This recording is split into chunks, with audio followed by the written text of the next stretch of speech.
दोस्तों, आप इस यूनिवर्स में कहीं पर भी चले जाइए, लेकिन यूनिवर्स हर समय आप पर कुछ ना कुछ हाई एनर्जेटिक पार्टिकल की रेस फेंकता रहता है।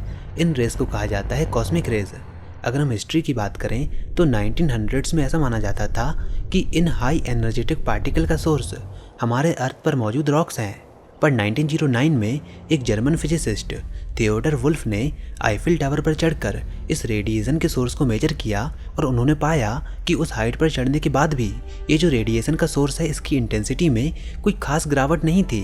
तो अगर इतनी हाइट पर चढ़ने के बाद भी इस रेडिएशन में कोई इतना खास फर्क नहीं है, तो इसका मतलब ये है कि ये जो रेडिएशन है वो हमारे अर्थ से तो नहीं आ रही है, उसका सोर्स हमारे प्लेनेट के बाहर है। अब इसके बाद 1912 में विक्टर हेस ने हाइड्रोजन हॉट एयर बैलून में बैठकर 5000 मीटर की हाइट पर इस रेडिएशन की इंटेंसिटी को मेजर किया।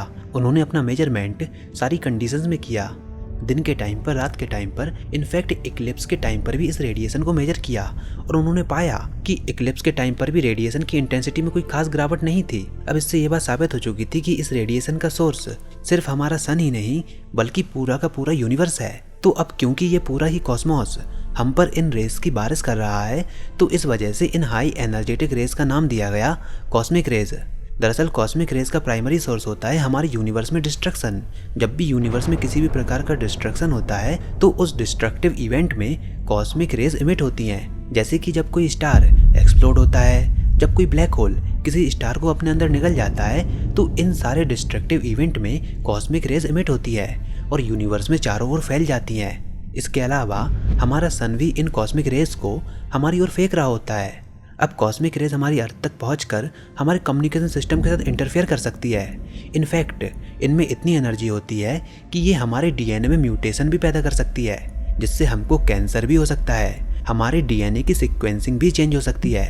पर इस कॉस्मिक रेज से हमको बचाने के हमारे अर्थ के पास दो टूल्स हैं। सबसे पहला अर्थ की मैग्नेटिक फील्ड। इन हाई एनर्जेटिक पार्टिकल को हमारे अर्थ की मैग्नेटिक फील्ड हम तक पहुंचने से पहले ही डिफ्लेक्ट कर देती है। और दूसरा टूल है हमारे अर्थ का एटमॉस्फेयर।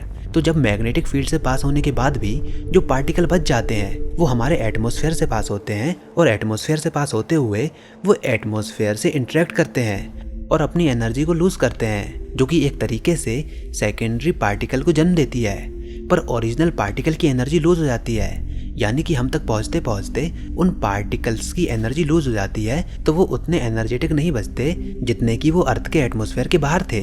जैसे कि जब कोई एस्ट्रोनॉट अर्थ के एटमॉस्फेयर को लीव करता है तो वो काफ़ी हाई अमाउंट में कॉस्मिक रेज के साथ एक्सपोज होता है। अब इन सब प्रोटेक्टिव लेयर्स के बावजूद भी कुछ हाईली एनर्जेटिक कॉस्मिक पार्टिकल अर्थ तक पहुंच जाते हैं और हमारे डीएनए के साथ इंटरेक्ट करके म्यूटेशन या फिर कैंसर सेल को डेवलप कर सकते हैं। क्या कभी आपने सोचा कि अर्थ पर स्टार्टिंग में एक सिंगल सेल ऑर्गेनिज्म से हमारा एवोल्यूशन हुआ है, तो आखिर वो एवोल्यूशन कैसे हुआ? ऐसा माना जाता है कि इस एवोल्यूशन का वन ऑफ द रीज़न है इनमें से ही कोई हाई एनर्जेटिक कॉस्मिक रेज। हो सकता है किसी कॉस्मिक रेज ने उस सिंगल सेल ऑर्गेनिज्म के डीएनए को म्यूटेट कर दिया हो और उस म्यूटेशन के चलते एक single cell organism multiple cell organism में इवॉल्व हुआ हो और ऐसे ही अर्थ पर लाइफ का फॉर्मेशन हो पाया। इसका वन ऑफ द रीज़न है कॉस्मिक रेज। म्यूटेशन हमेशा होता रहता है, इन म्यूटेशन को कॉस्मिक रेज इनिशिएट कर सकती है। और क्या आप जानते हो कि कॉस्मिक रेज इस समय हर जगह पर मौजूद है? अगर आप अभी ये वीडियो देख रहे हो तो भी कोई कॉस्मिक पार्टिकल आपकी बॉडी में से पास हुआ होगा। तो आज हम इस वीडियो में क्या करने वाले हैं, आज हम इन कॉस्मिक रेज को डिटेक्ट करने के लिए एक पार्टिकल डिटेक्टर को बनाएंगे। आज हम एक पार्टिकल डिटेक्टर बनाने वाले हैं, एक काफ़ी सिंपल पार्टिकल डिटेक्टर जो कि रेडिएशन के किसी सोर्स को या फिर कॉस्मिक रेज को डिटेक्ट कर सकता है। और ये दुनिया का सबसे पहला पार्टिकल डिटेक्टर है। इस पार्टिकल डिटेक्टर को कहा जाता है क्लाउड चैम्बर। आप इसको काफ़ी इजी स्टेप्स में खुद भी बना सकते हो। तो चलिए हम अपनी लैब के अंदर चलते हैं। तो गाइज़ अभी हम बनाने वाले हैं एक क्लाउड चैम्बर एंड हमारे साथ हैं अनुराग, शोएब, आशीष एंड जयदीप। तो ये सारे लोग हाई एनर्जी फिजिक्स में रिसर्च करते हैं। एंड बताइए। सो गाइज हम लोग एक क्लाउड चेम्बर बनाने वाले हैं। इस क्लाउड चेम्बर को पहली बार 1911 में चार्ल्स विल्सन द्वारा बनाया गया था। ये बहुत इंपॉर्टेंट एक्सपेरिमेंटल सेटअप है फिजिक्स में। इस पर्टिकुलर जो एक्सपेरिमेंटल सेटअप है इसने एंटी मैटर, मियॉन्स, क्योन्स तक की डिस्कवरी करी थी। इसको 1927 में नोबेल प्राइज़ तक मिला था। सो ये बहुत ही बेसिक एक्सपेरिमेंटल सेटअप है। सो हम इसको बनाएंगे। इसमें बहुत सी रेगुलर चीज़ें जो हम रेगुलर जो आसपास हमारे सराउंडिंग में जो ईजिली मिल जाती हैं वैसी चीज़ों का हम इस्तेमाल करेंगे। तो पहली चीज़ तो हम लोग एक प्रॉपर बेस का इस्तेमाल करेंगे और उसके ऊपर हम लोग क्या करें, एक ट्रांसपेरेंट कंटेनर लेते हैं। तो ये ट्रांसपेरेंट हमने ये बीकर लिया है जो केमिस्ट्री लैब्स में मिल जाता है, बट आप लोग अगर खुद से बनाना चाहते हो तो आप लोग एक प्लास्टिक का भी ले सकते हो। बट एक कंडीशन ये है कि इट शुड बी ट्रांसपेरेंट, एक ट्रांसपेरेंट होना चाहिए, क्लियर होना चाहिए, ऐसा एक्सपेरिमेंटल सेटअप होगा। और इसके साथ हम लोग क्या करते हैं, फेल्ट का इस्तेमाल करते हैं अंदर, ताकि हम लोग इसमें एक खास तरह का के केमिकल ऐड करेंगे। वो केमिकल होगा आइसोप्रोपेनॉल, आइसोप्रोपाइल अल्कोहल भी बोल सकते हो, and that should be highly saturated, वो 99% सैचुरेटेड होना चाहिए। आप बोल सकते हो कि AR ग्रेड का आइसोप्रोपेनॉल चाहिए, आइसोप्रोपाइल अल्कोहल चाहिए। सो इसमें हम सबसे पहले क्या करेंगे, इसके प्रॉपर बेस में हम लोग क्या करेंगे, इसको कूल करेंगे। सबसे पहले हम लोग इसके अंदर क्या करेंगे, आइसोप्रोपेनॉल को स्प्रिंकल करेंगे प्रॉपरली। ये जो फेल्ट है इसको प्रॉपरली एब्जॉर्ब करने तक हम स्प्रिंकल करते जाएंगे, फिर प्रॉपरली क्लीन करते जाएंगे इस कंटेनर को, एंड फाइनली हम लोग इसको इन्वर्ट कर देंगे। और इन्वर्ट करते टाइम बिलो हम लोग इधर क्या करें, कुछ भी कूल सरफेस, इधर हम लोगों ने क्या किया, ड्राई आइस का इस्तेमाल किया है। और एक चीज़, इसमें प्रॉपर विजिबिलिटी होने के लिए हम लोग इसके बेस पे हम लोग एक क्या करेंगे, एक ब्लैक कलर की प्लेट यूज़ करेंगे। हम लोगों ने क्या किया, to make it very simple and easy, हम लोगों ने ब्लैक कलर की टेप रखी है। आप चाहो तो ब्लैक कलर की पेंटेड प्लेट भी रख सकते हो, चल जाएगा उससे भी। इसका कलर ब्लैक होने का एक रीज़न ये है कि ट्रैक्स जो हैं, जो भी पार्टिकल के जो ट्रैक्स हैं, वो ईजिली विजिबल हो सके।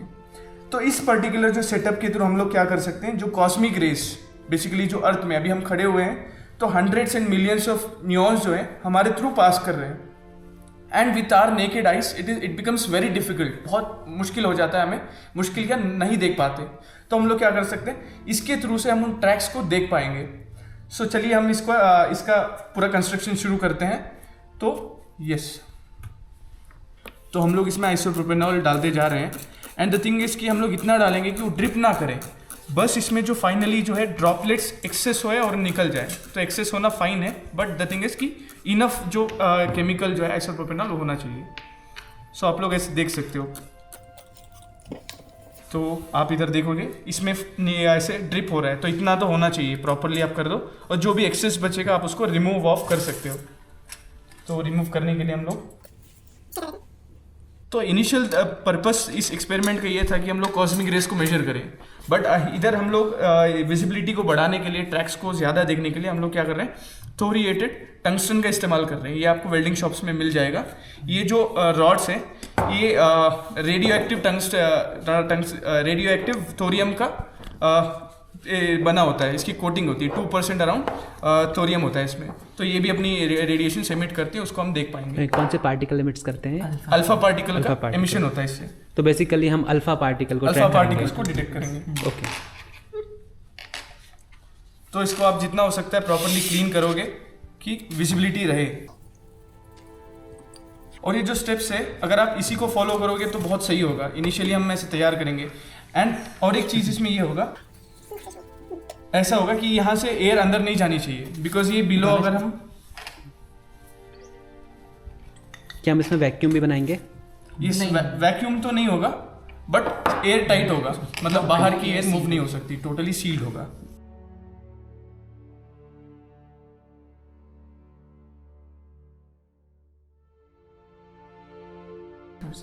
तो ये भी क्लीन हो चुका है, इसमें प्रॉपरली आइसोप्रोपेनॉल भी हम डाल चुके हैं। तो हम लोग क्या करते हैं, जो हमारे सोर्स हैं इसको ऐसे रखेंगे। तो अब सबसे पहले हम इधर जो हमारा कूल्ड बेस होगा, टेम्परेचर के लिए जो सोर्स होगा, उसको हम बना लेंगे।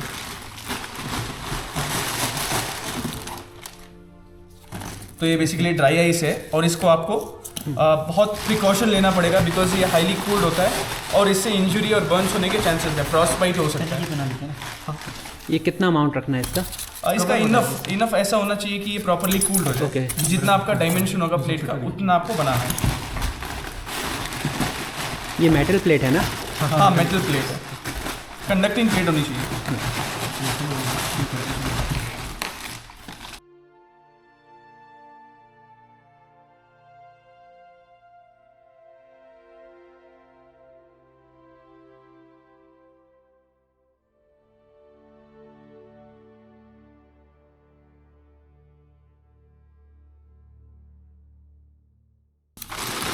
तो हम लोगों ने जो सोर्स है वो तैयार कर लिया, हीट सोर्स जो है वो तैयार कर लिया है।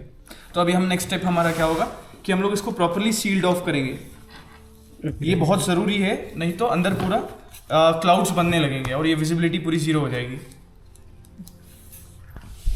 तो हम लोगों ने इसको एयर टाइट कर लिया है। इनिशियली आई टोल्ड दैट, मैंने बोला था कि बबल्स बनना चालू होंगे, बबल्स नहीं, क्लाउड नहीं बनेगा, सॉरी बबल्स बनना चालू होंगे। बबल्स नहीं बनेंगे इसमें, रैदर ऐसा होगा कि एयर इजीली अंदर जाने की वजह से पूरा वाटर वेपर कंडेंस होना चालू होंगे। ओके,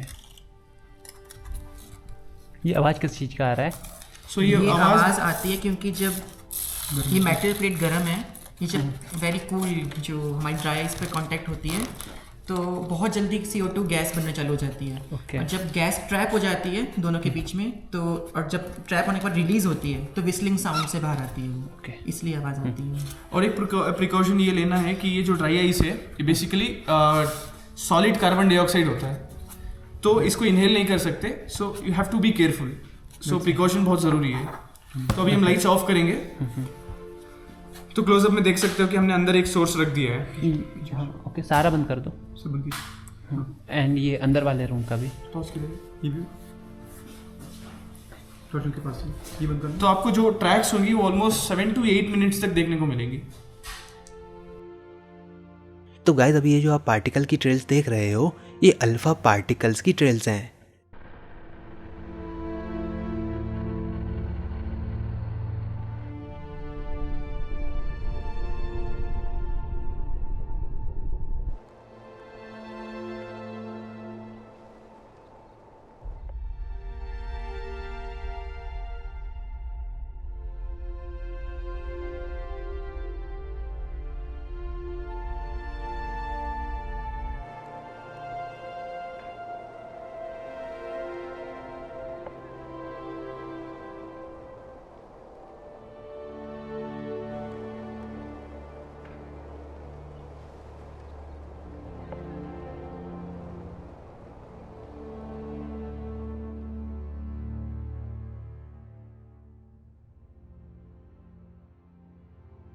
ये जो एक्सपेरिमेंट अभी हमने किया ये थोरियम सोर्स से किया जो अल्फ़ा पार्टिकल रेडिएट करता है। हम बिना सोर्स के भी कर सकते हैं। जो उसमें हम देखेंगे कि कॉस्मिक रेज जो यूनिवर्स से आती है डायरेक्ट रेज वो कैसे पार्टिकल ट्रेस करती है। तो कॉस्मिक रेज में इंक्लूडेड होती है अल्फ़ा पार्टिकल्स, बीटा पार्टिकल्स जो कि इलेक्ट्रॉन्स और पॉजिट्रॉन्स हैं, और मेनली म्यूॉन्स। तो वो भी हम अभी देखेंगे कि बिना सोर्स के कैसे दिखता है एक्सपेरिमेंट। अभी ये जो ट्रेल आपने देखी ये एक कॉस्मिक रे की ट्रेल है। इसको ऑब्जर्व करने के लिए हमको काफ़ी ज़्यादा टाइम तक वेट करना पड़ा।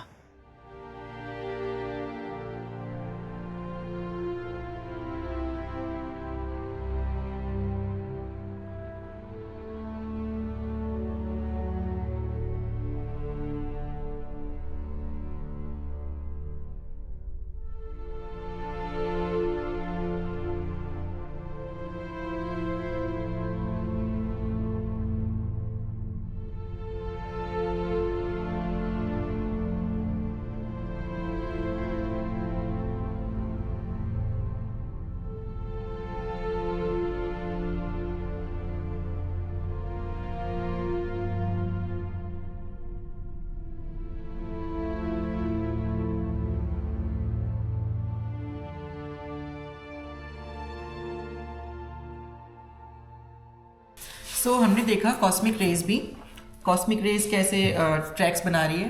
तो इसका वर्किंग प्रिंसिपल क्या है, हमने ऊपर फेल्ट लगाया है और उसके अंदर अल्कोहल को सैचुरेट कर दिया और नीचे ड्राई आइस रखी है। ऊपर वाला पोर्शन गर्म है और नीचे वाला बहुत चिल्ड है, जिससे एक टेम्परेचर डिफरेंस बन रहा है, बहुत हाई टेम्परेचर डिफरेंस बन रहा है।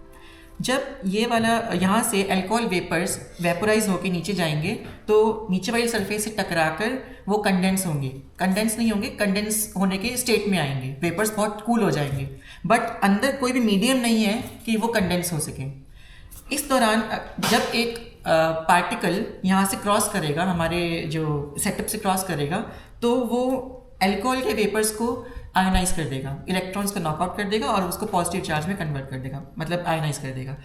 जब बाकी के जो इसके पास के जो वेपर्स के जो एटम्स हैं, मॉलिक्यूल्स हैं, वो इस पॉजिटिव चार्ज से अट्रैक्ट होंगे तो वेपर कंडेंस हो जाएगी। और ये कंडेंसेशन ट्रेल ही हमें बताता है कि पार्टिकल कोई क्रॉस हुआ है इस सेटअप से। तो ये इसका बेसिक वर्किंग प्रिंसिपल है। जैसे कि जदीप भैया हम बता रहे थे थोड़ी देर पहले कि हम लोग कॉस्मिक रेज के बारे में देखने वाले जो हम लोग एक्सपेरिमेंट में देख चुके हैं। तो पहला क्वेश्चन ये आता है हमारे दिमाग में कि कॉस्मिक रेज क्या होता है, कॉस्मिक रेज कहाँ से आते हैं और कॉस्मिक रेज को हम लोग अर्थ पे डिटेक्ट कैसे कर पाते हैं। पहले क्वेश्चन का जवाब ये है कि कॉस्मिक रेज ऐसे रेज हैं, हाई वेलोसिटी से मूव करने वाले ऐसे पार्टिकल्स हैं जो आउटर स्पेस से अर्थ की तरफ आ रहे होते हैं। अर्थ में ऐसे मॉलिक्यूल्स हैं जिनको वो आयोनाइज करते हैं। वहाँ पर जैसे प्रोटॉन के रेज हैं जो अर्थ के एटमॉस्फेयर में आ रहे हैं, तो प्रोटॉन्स फर्दर डिके करते हैं पायोन्स में। पायोन्स 3 तरह के पायोन्स हो सकते हैं, neutral pions, negative pions as well as positive pions. Now these pions, जो ये 2 पायोन्स हैं, ये फर्दर डिके करते हैं। Let me just explain you through a diagram. So अगर आप जैसे देख सकते हैं यहाँ पर प्रोटॉन है जो आउटर स्पेस से आया। This proton decays into pi plus, pi zero and pi negative. These are negative, positive and neutral pions. These pions decay into muons which can be positive, negative and their respective neutrinos जो हम लोग को यहाँ पे देखने को मिल रहा है. Now एक क्वेश्चन arises जो हम सेकंड क्वेश्चन पूछे थे कि अर्थ पे ये डिटेक्ट कैसे हो रहे हैं. अब उसका क्वेश्चन का एक काउंटर क्वेश्चन ये है कि why did I ask this question कि अर्थ पे डिटेक्ट कैसे हो रहे हैं. वो इसलिए बिकॉज एक म्यून का जो लाइफ टाइम होता है वो 2.2 माइक्रोसेकेंड्स होता है.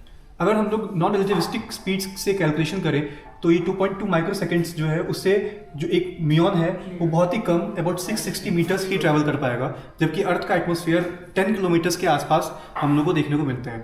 सो हम लोग अब रिलेटिविस्टिक स्पीड्स में अगर जाते हैं which is about 0.994 times of speed of light, जिस स्पीड से म्यून्स मूव करते हैं, then we will see that we will get a time period which is a relativistic time period which is not a proper time.